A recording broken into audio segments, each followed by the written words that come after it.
Good morning बच्चों। आज हम क्लास 5th का ईवीएस का chapter number 9 up you go, इसका हम लोग एक्सप्लेनेशन करेंगे हिंदी में। तो आप लोग चैप्टर को ध्यान से पढ़िएगा। आज मैं आपको हाफ चैप्टर ये करवा रही हूँ क्योंकि बहुत लेंथी चैप्टर है, तो हाफ में इसकी हिंदी एक्सप्लेनेशन आपको करवा देती हूँ और उसके बाद फिर हाफ आपका नेक्स्ट डे हो जाएगा। ठीक है, तो आप इसको चैप्टर को ध्यान से समझिएगा और जैसे जैसे मैं इसमें रीड करती जाऊंगी, हिंदी में एक्सप्लेन करती जाऊंगी, आप अपनी बुक्स को ओपन रखिएगा और उसमें फिंगर पुट करके आप भी साथ साथ में उसको समझिएगा। तो हम इसको शुरू करते हैं। Up you go. तो क्लास 5th का चैप्टर नंबर 9 है ये, अप यू गो। इससे प्रीवियस जो चैप्टर है वो आपका मॉस्किटो वाला था जो हमारा कंप्लीट हो चुका है। अब ये हमारा चैप्टर है अप यू गो। तो माउंटेनियरिंग कैंप यानी कि पर्वतारोहण का कैंप। जब हम माउंटेनियरिंग की बात करते हैं तो इसका मतलब है हम पर्वत पर चढ़ रहे हैं। माउंटेन मीन्स क्या होता है? पहाड़ होता है। तो इसका मतलब है कि उस पर चढ़ना, पहाड़ पर चढ़ना। तो वहां पर हम कैंपिंग के लिए जा रहे हैं। अब Nehru institute of mountaineering Uttarkashi, ये बात कहाँ की बताई जा रही है? नेहरू इंस्टीट्यूट ऑफ माउंटेनियरिंग पर्वतारोहण संस्थान है, एक नेहरू पर्वतारोहण संस्थान है और ये कहाँ पर है? उत्तरकाशी में है। उत्तरकाशी कहाँ है? हमारे उत्तराखंड राज्य में ही है। ठीक है, उत्तराखंड राज्य का एक जिला है उत्तरकाशी, जो कि कहाँ पड़ता है? गढ़वाल मंडल में पड़ता है। We were at the mountaineering camp and were very excited. हम एक पर्वतारोहण कैंप पर थे और हम बहुत ही ज़्यादा उत्साहित थे। 20 of us were teachers from केंद्रीय विद्यालयस। इन हम में से 20 जो थे, 20 लोग जो थे वो केंद्रीय विद्यालय के टीचर्स थे। There were other women from banks and other institutions. और बाकी कुछ औरतें जो थी वहाँ पर, वो बैंक मतलब जो बैंक में वर्क करती हैं वहाँ की कुछ लेडीज़ थी, कुछ औरतें थी और बाकी कुछ अदर जो संस्थान होते हैं वहाँ की कुछ लेडीज़ भी थी। Today was the second day of the camp. आज पर्वतारोहण जो कैंप था उसका दूसरा दिन है। In the morning as I got out of bed and put my foot down I screamed in pain. आज सुबह जब मैं बिस्तर से उठी और मैंने अपने पैरों को जमीन पर रखा तो मैं दर्द से कराह उठी। स्क्रीम्ड इन पेन मतलब दर्द से कराहना। आई रिमेंबर्ड, मुझे याद आया, yesterday's 26 kilometre walk with the heavy rucksack on my back. मुझे याद आया कि कल हम 26 किलोमीटर पैदल चले थे और वो भी एक भारी बोझा यानी भारी बैग को, जो घूमने के लिए, ट्रैवलिंग के लिए जो बैग हम कंधे पे लटका के चलते हैं उसको रक्सैक बोलते हैं। तो उसको हम पीठ पर लगा करके 26 किलोमीटर पैदल चढ़े थे। I was afraid to go back to that steep climb and the rough narrow path. मैं घबरा गई कि दोबारा हमें जाना है और फिर से जो है उतनी ऊंची चढ़ाई करनी है, वो भी उतने खुरदरे और जो है पतले रास्ते में, बिल्कुल संकीर्ण रास्ते में हमें फिर से उतनी चढ़ाई करनी है। ये सोच करके मैं घबरा गई। क्यों? क्योंकि मेरे पैरों में बहुत ही दर्द हो रहा था। With tears in my eyes, I started walking slowly towards the room of Brigadier ज्ञान सिंह। अपनी आंखों में आंसू भर के, टीयर्स मीन्स आंसू। I started walking, मैंने चलना शुरू किया धीरे धीरे। कहाँ? Towards the room of brigadier Gyan Singh के रूम की तरफ को मैंने चलना शुरू किया। The director of our adventure course, जो कि हमारे एडवेंचर कोर्स के डायरेक्टर थे। तो एडवेंचर कोर्स के जो डायरेक्टर थे उनके वो थे brigadier Gyan Singh. I was thinking of what I would say to excuse myself from the day's trek suddenly. मैं सोच रही थी what I would say to excuse myself, मैं अपने आप को इस दिन के जो नया फिर से ट्रैक शुरू होने वाला उससे बचाने के लिए क्या बहाना बनाऊं। Suddenly I heard his deep voice from behind. अचानक से मैंने उनकी गहरी आवाज पीछे से सुनी। Madam, what are you doing here at breakfast time? Madam, आप यहाँ सुबह के नाश्ते के समय क्या कर रही हैं? हरी अप, जल्दी कीजिए, otherwise you will have to trek on an empty stomach. वरना आपको भूखे पेट ही या खाली पेट ही क्या करना पड़ेगा? ट्रैक पे चलना पड़ेगा। सर उन्होंने बोला, sir I could not say any more. उसके बाद मैं कुछ भी नहीं कह सकी। You have came to tell me that you have blisters on your feet that you can not walk, isn't it? तो वो जो पहले तो उन्होंने क्या बोला, उन्होंने केवल सर सर बोला, जो वो लेडीज़ थी। उसके बाद जब वो कुछ नहीं बोल सकी तो जो सर थे उन्होंने क्या कहा, तुम यहाँ पर क्यों आई हो, क्योंकि तुम्हारे पैरों में छाले पड़ गए हैं, तो तुम मुझे बताने आई हो कि मेरे पैरों में छाले पड़ गए। ब्लिस्टर्स मीन्स छाले होता है, और मैं अब चल नहीं सकती हूँ, क्या ऐसा है या नहीं, मतलब क्या तुम यही बताने आई हो या नहीं। तो वो बोली यस सर, हाँ sir, that is nothing new, ये कोई नई बात नहीं है। नाउ गेट रेडी क्विकली, अब जाओ और जल्दी से तैयार हो जाओ। तो सर ने बोला कि ये कोई नई बात नहीं है, मतलब छाले तो पड़ते ही रहते हैं, और तुम जाओ और फटाफट तैयार होके आ जाओ। I hung my head and rushed back to get ready, मैंने अपना सिर झुकाया और मैं तुरंत जो है तैयार होने के लिए गई। I had just turn when I heard his voice again, मैंने फिर से जो है मैं मुड़ी जब मैंने उनकी आवाज़ दोबारा सुनी। Listen ma'am, listen madam, you will lead the group number 7, आप जो है ग्रुप नंबर 7, जो अलग अलग ग्रुप्स बने होंगे, जो कैंप में गए हैं ना लोग, तो उसमें कई सारे लोग हैं, तो उनके उन्होंने क्या बना दिए, ग्रुप्स बना दिए। अब हर एक ग्रुप का एक लीडर भी होता है, तो उन्होंने बोला कि आप जो ग्रुप नंबर 7 है, जो ब्रिगेडियर ज्ञान सिंह थे, उन्होंने बोला कि आप ग्रुप नंबर 7 को लीड करोगी, मतलब आप उस ग्रुप की लीडर बनोगी। You will have to help any member who has difficulty climbing the mountain, और आपको उन सदस्यों की मदद करनी पड़ेगी, मतलब ग्रुप के जो अलग दूसरे मेंबर्स हैं उनकी मदद करनी पड़ेगी अगर उनको पर्वत पर यानी पहाड़ पर चढ़ने में कोई कठिनाई का सामना करना पड़ रहा हो। You have already been told about the responsibilities of a group leader in the mountains, और आपको पहले ही ये बता दिया जा चुका है कि ग्रुप लीडर की क्या क्या वो होती हैं, रिस्पॉन्सिबिलिटीज़ होती हैं, ये आपको पहले ही बताया जा चुका है। अब इसके बाद कुछ डिस्कशंस हैं। Have you ever seen the mountains, क्या आपने कभी पहाड़ देखे हैं। तो बच्चों आप लोग तो पहाड़ पर ही रहते हो, तो आपने तो पहाड़ देखे ही हैं। Have you also climbed a mountain, क्या आप पहाड़ पर चढ़े हो। व्हेन एंड वेयर, कब और कहाँ। How far have you walked at one time, आप एक बारी में कितना लंबा चले हो। How far can you walk, और आप कितना चल सकते हो। इसके बाद आपको इमेजिन करना है। What do you think about the paths on mountains, draw a picture. आपको ये इमेजिन करना है कि जो पहाड़ों के रास्ते होते हैं आपको क्या लगता है कि वो कैसे होते होंगे, आपको उनकी पिक्चर बनानी है। तो क्योंकि आप लोग तो जो बच्चे माउंटेन्स पर ही, मतलब जो पहाड़ी इलाके में ही रहते हैं, तो उनको तो पता होता है कि वहाँ के कैसे रास्ते होते हैं, तो वो उसकी पिक्चर भी आराम से ड्रॉ कर सकते हैं। ठीक है। अब बिग रिस्पॉन्सिबिलिटी, एक बड़ी जिम्मेदारी। रिस्पॉन्सिबिलिटी का मतलब क्या होता है, जिम्मेदारी। I started thinking about what a leader must do, मैंने सोचा कि एक लीडर को क्या क्या करना चाहिए। Help others in carrying there bags, दूसरे लोगों की मदद करना उनके बैग्स को संभालने में। Let the group go ahead and keep to the last, और ग्रुप को आगे बढ़ने के लिए प्रेरित करना। Help those who can not climb properly, और उनको जो लोग तरीके से चल नहीं, मतलब बहुत ही प्रॉपरली चल नहीं पा रहे हो, चढ़ नहीं पा रहे हो, उनकी हेल्प करना।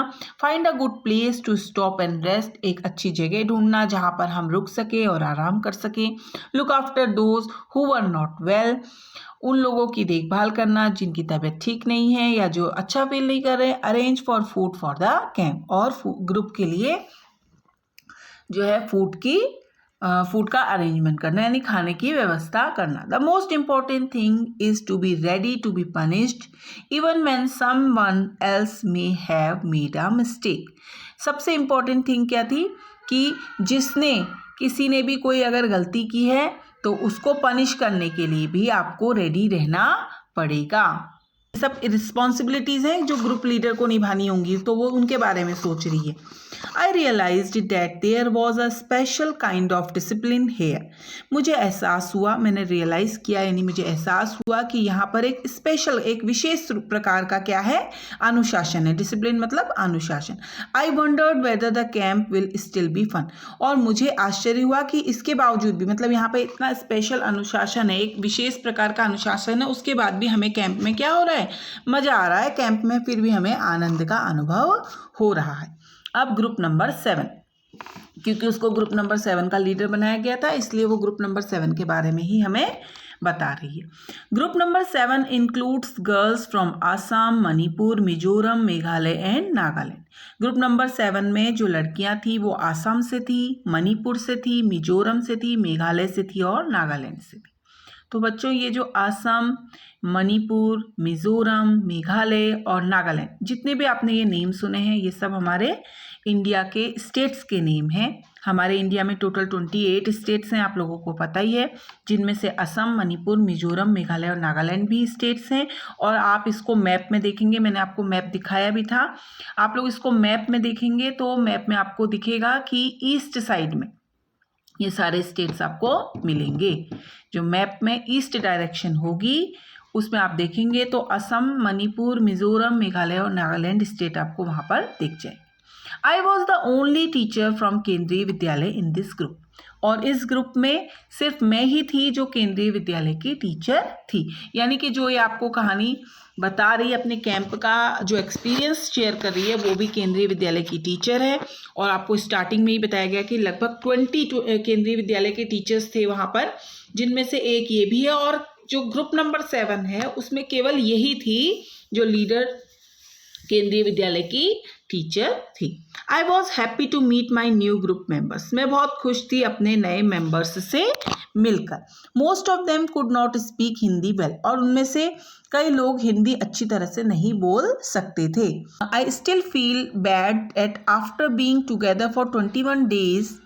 मुझे इस बात का बहुत बुरा लग रहा था कि 21 दिन साथ रहने के बाद भी I could not talk even once with Khondonbi from Mizoram. Mizoram से जो खोंदोनबी गर्ल थी, मतलब ये लड़की का नाम है खोंदोनबी, तो वो क्योंकि उसको हिंदी अच्छे से आती नहीं होगी तो मैं उससे अभी तक एक बार भी बात नहीं कर पाई थी, तो मुझे इस बात का बहुत बुरा लग रहा था। She spoke only Mizo. वो केवल मिज़ोरम की जो लैंग्वेज होगी मिज़ो वही बोलना जानती थी। But in our hearts we grew close to each other. लेकिन दिल में हम एक दूसरे के बहुत करीब हो चुके थे, मतलब हम दिल से एक दूसरे को बहुत अच्छा मान रहे थे। लेकिन मुझे इस बात का दुख है कि 21 दिन साथ रहने के बाद भी मैं उससे बात नहीं कर पाई। क्यों? क्योंकि वो केवल मिज़ो भाषा ही जानती थी। अब इसमें आपको बताना है, कुछ क्वेश्चंस हैं कि what do you think about the responsibilities of a group leader. आप क्या सोचते हो कि एक ग्रुप लीडर की रिस्पॉन्सिबिलिटीज़ क्या क्या होती हैं। तो आपको जैसे प्रीवियसली बताया भी गया था कि यहाँ पे क्योंकि माउंटेनियरिंग की बात हो रही है तो यहाँ पर उसी के अकॉर्डिंग रिस्पॉन्सिबिलिटीज़ दी गई हैं। अगर आपको कभी किसी ग्रुप का लीडर बना दिया जाए तो आप उस ग्रुप में किस तरीके से अपनी रिस्पॉन्सिबिलिटीज़ को निभाओगे। How would you feel if you were made a leader in such a camp. आपको कैसा लगेगा कि अगर आपको किसी कैंप का लीडर बना दिया जाए। What does the monitor in your class have to do. और आपकी क्लास में देखो, आपकी क्लास में भी हम मॉनिटर बनाते हैं, तो मॉनिटर्स को भी तो कुछ रिस्पॉन्सिबिलिटीज़ दी जाती हैं। तो मॉनिटर का क्या क्या काम होता है या मॉनिटर क्या क्या काम करता है वो आपको बताना है। Would you like to be the class monitor. क्या आपको क्लास मॉनिटर बनना पसंद है? वाई, क्यों। अब है crossing the river. We got vitamin C, iron tablets and hot chocolate milk with our breakfast. हमारे नाश्ते में, सुबह का जो नाश्ता होता था उसमें हमें विटामिन सी और आयरन की टैबलेट्स दी जाती थी और हॉट चॉकलेट मिल्क दिया जाता था। ठीक है, there were given for strength. और ये हमें क्यों दिया जाता था? ताकि हमें क्या है, ताकत आए। And to keep us warm in the cold. और हम ठंडे में, क्योंकि पहाड़ों पे क्या होती है, ठंड होती है, हम जितना जितना ऊंचाई पर जाते जाते हैं ठंड क्या होती रहती है, बढ़ती रहती है। तो हमें गर्म रखने के लिए हमें ये सब चीज़ें दी जाती थी। Every morning there would be a medical checkup. और हर सुबह एक मेडिकल चेकअप होता था। We tied our bandage and counted the days left. हम अपने बैंडेज को बांधते थे और हम गिनते थे कि कितने दिन शेष रह गए हैं, मतलब ये कैंप कब खत्म होगा, ऐसा हम सोचते थे। After an 8 kilometre track we reached a river. 8 kilometre चलने के बाद हम एक नदी पर पहुंचे। There was a thick rope tied across the river from one bank to other. यहाँ पे क्या था, अब क्योंकि नदी के पार अगर हमें जाना है तो नदी को पार कैसे किया जाए, तो वहाँ पे क्या था, एक पहाड़ से दूसरे पहाड़ पर एक मोटी सी रस्सी जो है बंधी हुई थी जो रिवर के ऊपर से जा रही थी और जो रिवर के एक पार से दूसरे पार तक हमें ले जा सकती थी। The rope was tightly fixed to pegs और pitons on both the sides. और जो ये रस्सी थी वो दोनों तरफ से, दोनों किनारों पर बहुत ही टाइटली फिक्स्ड कर रखी थी, बहुत ही टाइटली गांठ बांध के इनको फिक्स किया गया था। आई वॉज फीलिंग नर्वस, मैं बहुत ही ज़्यादा नर्वस फील कर रही थी, मतलब घबरा रही थी। आई स्टार्टेड थिंकिंग, मैंने सोचना शुरू किया, what would happen if the rope came out. मैंने ये सोचा कि क्या होगा अगर ये रोप, मतलब उसको ये घबराहट हुई कि रोप बंधी हुई है, उसने देखा तो सही कि दोनों तरफ से फिक्स बंधी है, बट उसको ये लगा कि अगर ये रोप जो है निकल गई, टूट गई तो क्या होगा, वो ये सोचकर घबरा गई। I was trying to estimate how wide the river was, मैं ये अंदाजा लगा रही थी, मैं ये हिसाब लगाने लगी कि ये रिवर कितनी गहरी, कितनी चौड़ी होगी। Our instructor tied a rope around his waist and put a sling type of hook. Sling means एक हुक टाइप का होता है जिसको रस्सी पे और अपनी जो है वेस्ट कमर पे बांध दिया जाता है। Then he put the sling on the thick rope tied across the river, और उसने फिर उस हुक को क्या किया, उस रस्सी पर, जो रिवर के ऊपर रस्सी थी उस पर क्या कर दिया, टांग दिया। Walking through the icy water he went to other side, और वो उस रस्सी पर जो है फिसलते हुए, मतलब जो आपका हुक है वो रस्सी पर चलता रहा आगे को, और वो उस बर्फीले पानी के ऊपर से जो है नदी को पार करके दूसरी साइड पहुंच गई। No one was ready to step in to the fast flowing river.